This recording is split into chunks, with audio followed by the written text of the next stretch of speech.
Hello मेरे प्यारे दोस्तों, बच्चों और मित्रों। आज जरूरी जानकारी में आज का विषय है बलूचिस्तान। बलूचिस्तान के बारे में मैंने जानकारी इकट्ठा किया है। बलूचिस्तान पाकिस्तान से आज़ादी चाहता है। क्यों चाहता है? तो मैंने सोचा इसके बारे में आप लोगों को जानकारी दूं। इधर बलूचिस्तान पाकिस्तान से आज़ादी चाहता है और पाकिस्तान चाहता है कि कश्मीर हमें मिल जाए। ऐसे में पाकिस्तान की जो मानसिक स्थिति है, जो वहाँ के लोगों की जो सोच है, वो कैसी है? अपना तो संभलता नहीं, लेकिन कश्मीर लेंगे। तो इसी पर में हमने जानकारी इकट्ठा किया है। पाकिस्तान बर्बादी की तरफ बढ़ रहा है और उसे अभी तक होश नहीं आ रहा है। वो खुद आतंकवाद को पालता है, पूरी दुनिया जानती है, और उससे चाहता है कि दुनिया में हम हरकंप मचा दें। ऐसा नहीं होगा। बुरे के साथ बुरा ही होता है, ये बात तो सब जानते हैं। अगर बुरे का साथ पकड़ोगे तो बुरा ही होगा। मैं आपको बलूचिस्तान का इतिहास बताऊंगा। मैं ये भी बताऊंगा कि बलूचिस्तान क्यों असंतुष्ट है। अगर आप देखें तिब्बत और चीन को, तो आखिर तिब्बत में अब आंदोलन नहीं होता। अभी कश्मीर और भारत को देखें तो कश्मीर में इस तरह आंदोलन नहीं होता कि हमें आज़ादी चाहिए। अगर इसके बाद बलूचिस्तान और पाकिस्तान में ऐसा क्यों हो रहा है? बलूचिस्तान एक खनिज का भंडार है, लेकिन जो गरीबी है वहां पर पाकिस्तान ने बलूचिस्तान पर जरा भी ध्यान नहीं दिया। चीन ने दिया तिब्बत पर ध्यान, और चीन को इतना खुश किया, इतना खुशहाल बना दिया कि वहां के लोग भी अब चीन को सपोर्ट करने लगे हैं। उसी तरह भारत ने कश्मीर को इतना खुशहाल बनाया है, इतनी यूनिवर्सिटी और उसको सुविधा मुहैया कराया है कि वहां पर किसी भी तरह का लगभग कोई आंदोलन होता भी नहीं है। 70% लोग जो हैं वो अब भारत की तरफ हैं। कश्मीर के लोग 25-30% अभी भी चाहते हैं, जिसको पाकिस्तान अपने गरीबी में भी पैसा वहां के युवक को और आतंकवादियों को देता है कश्मीर में। लेकिन बलूच में क्या कर रहा है?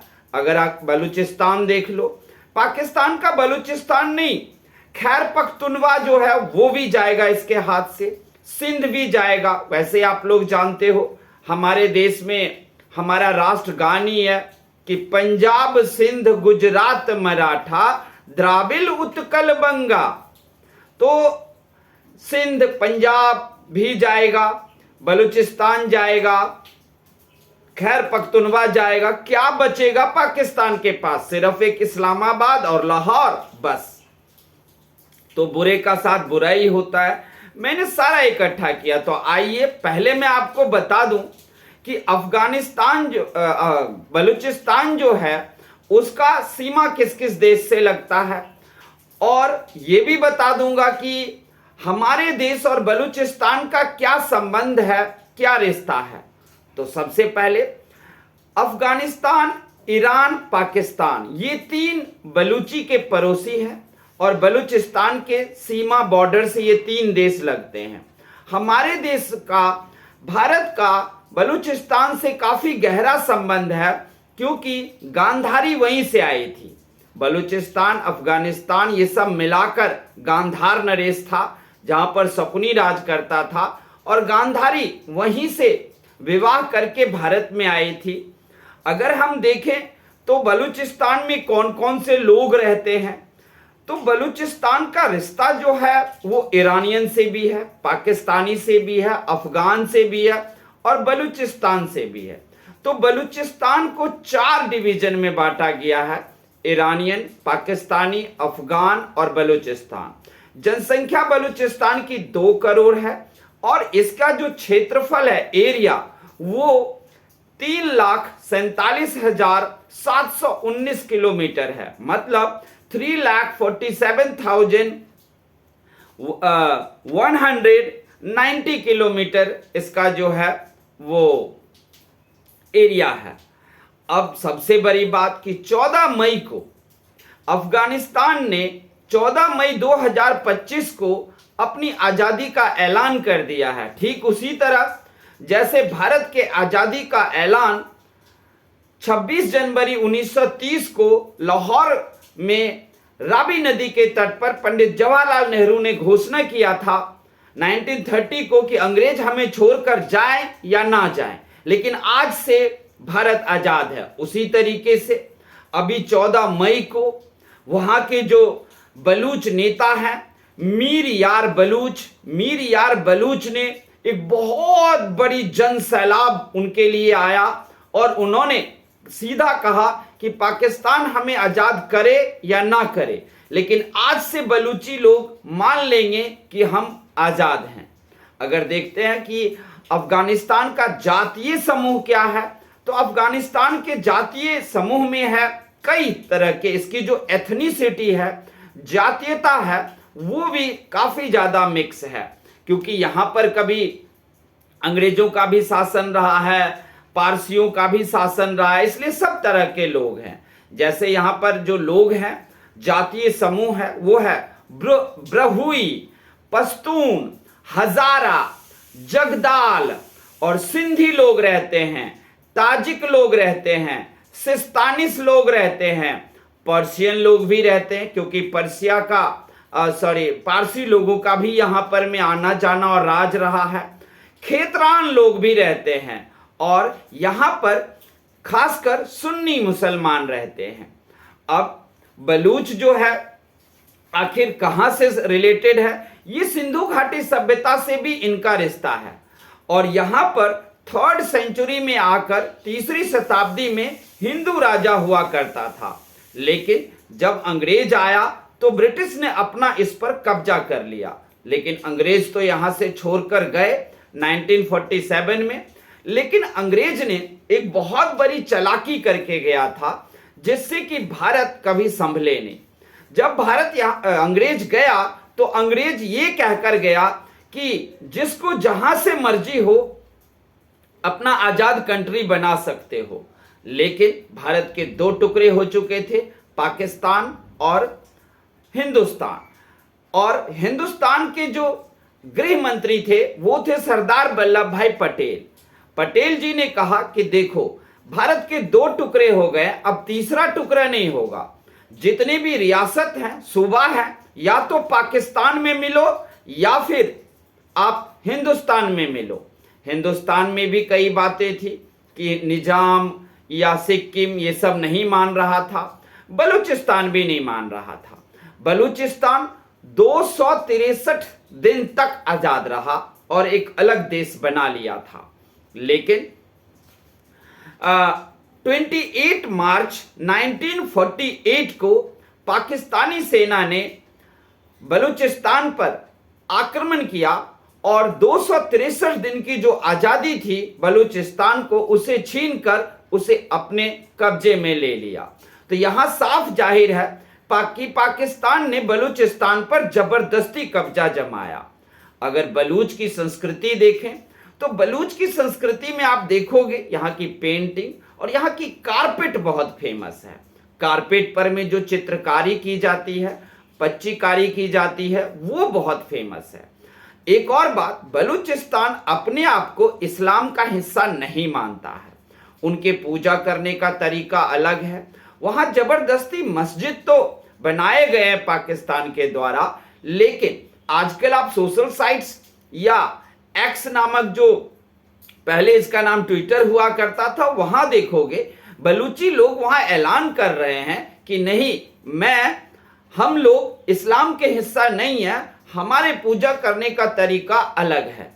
14 मई को जब बलूचिस्तान ने आजादी की घोषणा कर दी है तो संयुक्त राष्ट्र संघ से डिमांड किया है कि हमें मान्यता दिया जाए। भारत से मांग की गई है, बलूच नेता मीर यार बलूच के द्वारा मीर यार ने मांग किया भारत से कि हमें अपना दूतावास यानी कि एम्बेसी भारत में खोलने का हमें परमिशन, अनुमति दिया जाए, ये भी मांग किया है। अब देखते हैं भारत का स्टैंड क्या रहता है। बलूचिस्तान ने तो अपनी आजादी घोषणा कर दी है। अब पाकिस्तान को यह देखना है कि आखिर ऐसा क्या हुआ। बलूचिस्तान को अगर देखें तो लगभग आपको टोटल पाकिस्तान का 40% जमीन का हिस्सा बलूचिस्तान में है। खनिज सबसे ज्यादा वहां पाया जाता है। तो पाकिस्तान ने आखिर बलूचिस्तान का विकास क्यों नहीं किया? जब आपको वहां से खनिज प्राप्त होता है, आपको पाकिस्तान के अर्थव्यवस्था को चलाने के लिए वहां से खनिज से इनकम प्राप्त होती है, तो वहां पर आपने क्यों नहीं किया विकास? वहां विकास छोड़कर, पाकिस्तानियों का दिमाग ही खराब है, वहां पर में विकास को छोड़कर वो कश्मीर पर ध्यान देने लगा। कश्मीर में जो युवक युवतियां औरतें थी, जो पढ़े लिखे नहीं थे, उनको ये पैसा दिया, पत्थर फेंको भारतीय सेना पर, भारतीय सेना से लड़ो, आओ ट्रेनिंग देंगे। क्या इन सब में खर्चा नहीं होता होगा? इतना खर्चा जो पाकिस्तान कश्मीर में करता है और करता था, आखिर वही खर्चा बलूचिस्तान में क्यों नहीं किए? देखो, अगर आपको कश्मीर लेना है तो पहले अपना घर तो संभालो। जब आपको अपना घर ही नहीं संभलेगा तो दूसरे के घर में आप टांग क्यों अड़ा रहे हो? और अड़ा रहे हो और वो भी आतंकवाद के रास्ते से, तो उसका खामियाजा कौन भुगतेगा? भुगत रहे हो। आपका खैर पख्तूनवा भी, वहां भी चल रहा है आजादी की आंदोलन। बलूच ने तो पूरी तरीके से आजादी की घोषणा ही कर दी। अब आप क्या करोगे? 15 साल 17 साल में बलूच जो है पाकिस्तान से अलग हो जाएगा, क्योंकि 15 साल में पाकिस्तान बिल्कुल उसकी अर्थव्यवस्था चरमरा जाएगी। और हो सकता है कि वहां पर अमेरिका को अपना डॉलर से अर्थव्यवस्था न चलानी पड़े, जो श्रीलंका का हाल हुआ, तो वही हाल इसका भी हो जाएगा। अब बलूचिस्तान में विकास ना करके पाकिस्तान ने क्या किया, वहां पर में अब विकास नहीं करोगे तो बलूचिस्तान के लोग तो अपनी आवाज उठाएंगे। जब वहां के लोग आवाज उठाए विकास की, तो वहां पाकिस्तान की सेना ने वहां से बलूचियों को गायब करना शुरू कर दिया। अभी तक वहां से 12 लाख के करीब बलूचियों को गायब करके और या तो उसे खत्म कर दिया गया या मार दिया गया। आप परसों ही ले लो, एक छोटी सी बच्ची अपने बहन का फोटो लेकर कह रही थी कि मेरे बहन को गायब कर दिया गया है, और बहन का नाम है डॉक्टर महरंग। वो डॉक्टर है, महरंग है, बलूचियों के लिए आवाज उठाती है, उसको पाकिस्तानी सेना ने परसों गायब कर दिया है। और वो औरतें, छोटी बच्ची धरना पर कि मेरी बहन को आजाद कर दो। अब प्रश्न उठता है कि अगर आप बलूचियों को गायब करोगे तो इससे तो कोई आंदोलन रुक नहीं गया है। आंदोलन रुकता कब है? जब आप बातचीत करो और बलूची लोगों से पूछो उनको क्या चाहिए और उनके लिए सुविधा मुहैया कराओ, उनका विकास करवाओ तब। लेकिन ये विकास नहीं करेंगे। बलूचियों, तुम गरीब रहो, तुम मिट्टी में मिल जाओ, लेकिन तुम्हें पाकिस्तान का हिस्सा रहना है। हम विकास तो नहीं देंगे, लेकिन हम तुम्हें गोली देंगे, बुलेट देंगे। अब बलूचियों ने क्या किया है कि जब बात नहीं मान रहे हैं और ये हमें गायब कर रहे हैं, हमें मार रहे हैं सरेआम, तो ऐसे में उसने भी एक आर्मी बना ली है। बलूची आर्मी का नाम है BLA, बलूचिस्तान लिबरेशन आर्मी। ये पिछले दिनों एक ट्रेन ही हाईजैक कर लिया। ट्रेन हाईजैक करके उसमें इनके 200 सेना पाकिस्तानी सेना थे, उसको मौत के घाट उतार दिया। आए दिन बलूच से जो गुजरते हैं पाकिस्तानी सेना की गाड़ी, उस पर बमबारी गोली बरसाकर रोज BLA 10-15 को मार देते हैं। अभी जब ऑपरेशन सिंदूर भारत ने किया, आतंकवादी ठिकानों पर हमला किया, क्योंकि आप जानते हो कि 22 अप्रैल को आतंकवादियों ने धर्म पूछकर पहलगाम में आम पर्यटकों निर्दोषों की हत्या किया, तो भारत सरकार ने सिंदूर ऑपरेशन किया। अब उसमें BLA को यहां मौका मिल गया। BLA ने सीधा कहा पाकिस्तान पर अटैक करो, हम बलूची और BLA पूर्णतः हम भारत के सैनिकों का साथ देंगे। अब जो है भारत से डिमांड भी कर रहे हैं बलूचिस्तान कि हमें आप दूतावास भी खोलने के लिए आप हमें अनुमति दे दो। अब एक और प्रॉब्लम है, चीन को भी इससे प्रॉब्लम है, क्योंकि बलूचिस्तान से होते हुए, पाकिस्तान से होते हुए चीन एक रोड बना रहा है, चीन पाकिस्तान, चीन बलूचिस्तान कॉरिडोर। इस कॉरिडोर के दोनों तरफ चीनी ही अपना दुकान शॉप खोल रहे हैं। बलूचिस्तान को इससे भी प्रॉब्लम है, वो चीनियों से नहीं मिलना चाहते, जबकि पाकिस्तान उससे मिलकर अपने आप को बेच रहा है। दुनिया जानती है चीन जहां भी विकास करता है वो देश बिक जाता है, लेकिन पाकिस्तानी मूर्खों को तो ये बात समझ में नहीं आएगी। उसे तो ये है कि मेरे पास एटम बम है, और उसे भी ये भी पता है एटम बम तो है लेकिन वो बम फोड़ने लायक नहीं है, क्योंकि तुम्हारे एटम बम के जो जनक थे वो दर दर भटक रहे थे कि एटम बम का जो एक्सपेरिमेंट है सफल नहीं हुआ, पाकिस्तानी सेना हमें मार देगी, तो अमेरिका से लेकर हर जगह जाकर के वो अपने जीवन का भीख मांग रहा था, कोई शरण दे दो।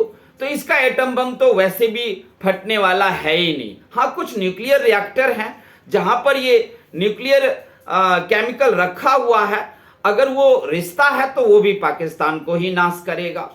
तो ये सारी चीजें हैं। अब देखना ये है कि बलूच की जो धार्मिक सिस्टम क्या है। वहां मस्जिद है, हाँ, सुन्नी मुसलमान उसमें जाते हैं, लेकिन बलूच में जो पश्तून है, हजारा है, जगदाल है, सिंधी लोग हैं, ये सब नहीं जाते मस्जिद में। ये लोगों का पूजा करने का अपना स्थल है। वो अभी भी विभिन्न तरह के कबीले टाइप का विश्वास है उनका, और उसी में वो पूजा अर्चना करते हैं। तो आप लोगों को मैंने ये बताया कि बलूची लोगों के साथ ये हो रहा है। बलूची लोगों के साथ पाकिस्तान जो कर रहा है वो बिल्कुल गलत है। अगर बलूच को आप अपने साथ मिलाकर रखते तो उसका विकास करते। अब वो आपके साथ नहीं रहेगा, क्योंकि 21वीं शताब्दी 2025 में बलूची लोग इतना ज्यादा पीछे है, जबकि उसके पास खनिज का भंडार है, वो काफी तरक्की कर सकता है, लेकिन ऐसा नहीं हुआ। पाकिस्तान को बस कश्मीर चाहिए।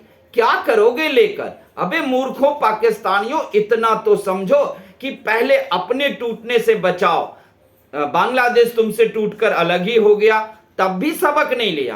तब भी क्या, तो हम आतंकवाद पालेंगे, मदरसा में ट्रेनिंग देंगे, पाकिस्तानी सेना देंगे आतंकवादियों को ट्रेनिंग, और उसे हम भारत में भेजकर भारत को नुकसान पहुंचाएंगे, जिससे भारत कश्मीर दे देगा। भाई, भारत इतना शक्तिशाली देश है, वो तुमको दे देगा? तुम तो बलूचिस्तान संभालते ना, बलूचिस्तान के लोगों को खुश करते ना। उसे खुश करने के बजाय तुमने बलूचियों को मौत के घाट उतारना शुरू कर दिया। तो अगर विकास नहीं करोगे तो वो 14 मई 2025 को अपनी आजादी की घोषणा कर दिया है। अब बलूची तुम्हारे साथ नहीं रहेगा।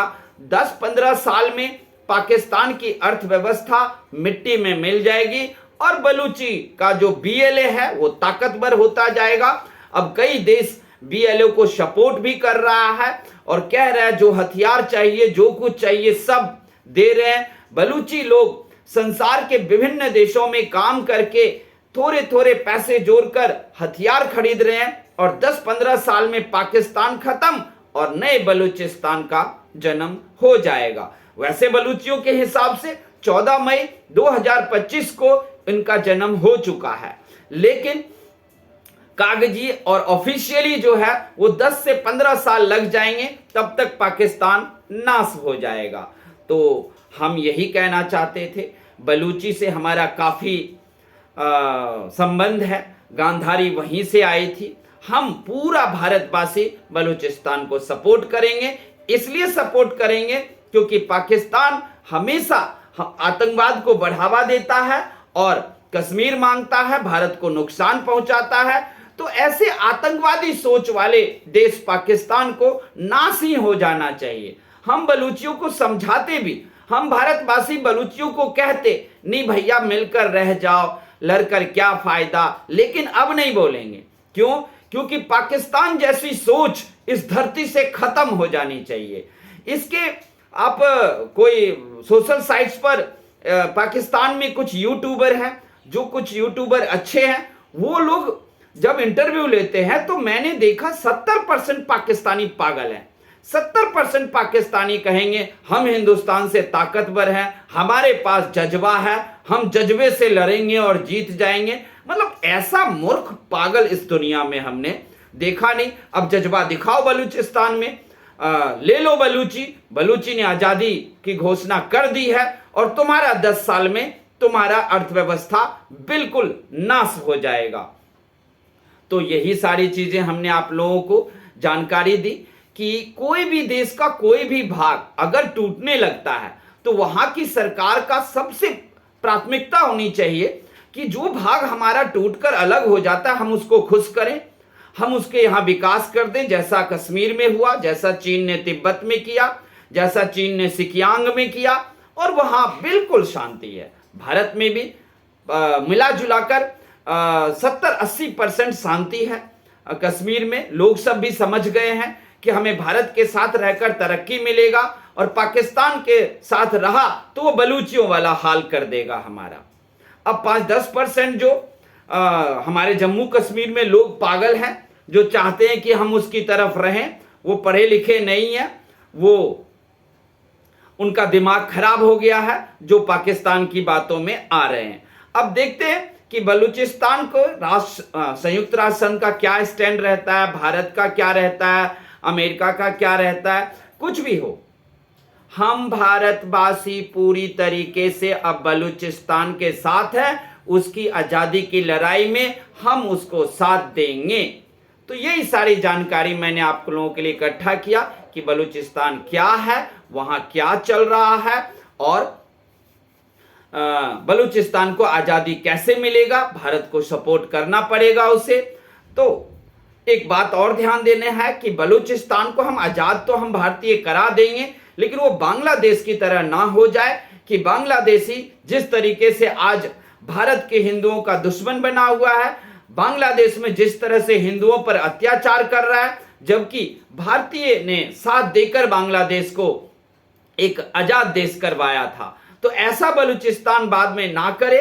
बीएलए को समझ लेना चाहिए कि भारत साथ देगा, लेकिन आजादी के बाद भारत का ही दुश्मन मत बन जाना। तो यही सारी जानकारी थी। आप लोगों को ये जानकारी कैसी लगी आप हमें कमेंट करके बताना, और हम जरूर कहेंगे बलूची को हम भारतीय साथ देंगे। और अगर बहुत अच्छा लगा हो ये तो बलूचियों अगर देख रहे हैं तो बलूचियों से निवेदन है कि आप हमारे चैनल को सब्सक्राइब करना, हम आपका साथ देने के लिए तैयार हैं।